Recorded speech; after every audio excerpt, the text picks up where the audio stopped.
Welcome to the League of Legends Patch Preview. I'm Freak and I'm here with Morello, lead champion designer. Together we'll be discussing some of the gameplay changes coming into the next update for League of Legends. Note that this video does not cover every single change, but will explain our thought process behind some of our decisions. We have a huge set of changes to Shen coming in the next patch, with every one of his abilities getting something. What are our goals with these changes? One of the big goals with the Shen buffs was to make him scale better throughout the entire game. Vorpal Blade's health return now scales on Shen's maximum health even if allies hit it.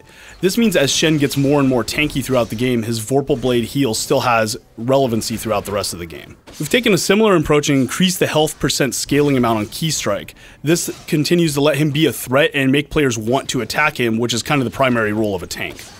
The things we see with primary tanks like Alistar is that while they're in there being disruptive, adding crowd control and stunning enemies, they're preventing a lot of damage for their team entirely since the enemy can't do a lot. We wanted to take a similar approach to Shadow Dash. When Shen Shadow Dashes a target, they do reduce damage to Shen for the duration of the taunt. This means that even though they're attacking him, their total damage is still going down through the course of a team fight. One common complaint from Shen players is how constrained his energy was. In longer fights, we wanted to give Shen a way to restore energy if he plays smartly and looks for opportunities to do so. Shadow Dash will now restore energy based on the number of enemy champions taunted. This means that if Shen can land that kind of clutch, perfect Shadow Dash, he'll get a lot of energy back and be able to start doing other things again more quickly. Another way we've let Shen manage his energy more effectively is by adding energy restoration to Key Strike.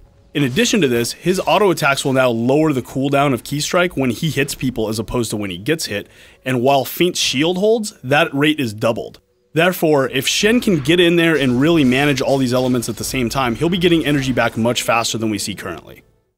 Sona has taken the throne for best support champion for a while.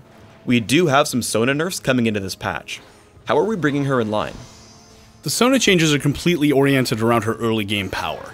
By reducing the power on the rank 1 through 4 auras and letting them catch up at 5, we get to remove some power in the early game Sona and balance her out more effectively, but we get to kind of leave what's fun about Sona intact, which is the active abilities.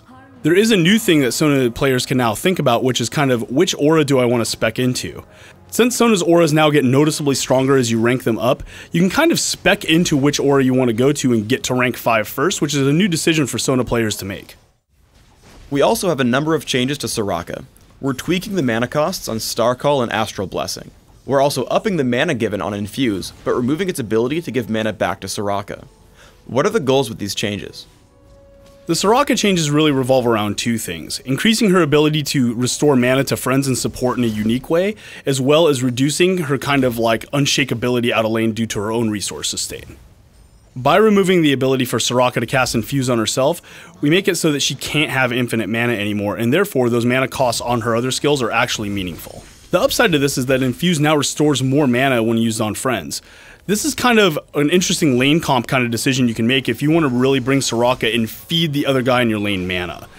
We wanted to still make sure that Soraka could zone and harass effectively, so we lowered the mana cost on Starcall to kind of make up for the Infuse change.